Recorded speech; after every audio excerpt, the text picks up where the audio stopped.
மகளிருக்கு மாதம் 2000 ரூபாய், ஆண்களுக்கு கட்டணமில்லா பேருந்து உள்ளிட்ட அதிமுக தேர்தல் வாக்குறுதிகளை அதிமுக பொதுச் செயலாளரும் எதிர்க்கட்சித் தலைவருமான எடப்பாடி பழனிசாமி வெளியிட்டுள்ளார்.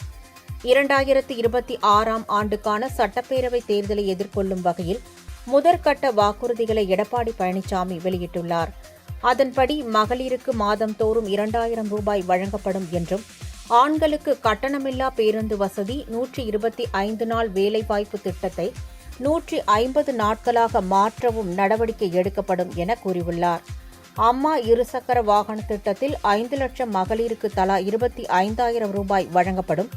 கிராமப்புறங்களில் வீடு இல்லாதோருக்கு இடம் வாங்கி கான்கிரீட் வீடு கட்டித்தரப்படும் என்றும் வாக்குறுதியில் தெரிவித்துள்ளார். வாக்குறுதி எண் 1, மகளிர் நலன் குலவிளக்கு திட்டம். சமூகத்தில் பொருளாதார சமநிலையை உருவாக்கிட குலவிளக்கு திட்டத்தின் மூலம் அனைத்து குடும்ப அட்டைதாரர்களுக்கும் ஒவ்வொரு மாதமும் உதவித்தொகையாக ரூபாய் 2000 வழங்கப்படும். இத்தொகை குடும்பத் தலைவரின் வங்கிக் கணக்கில் செலுத்தப்படும்.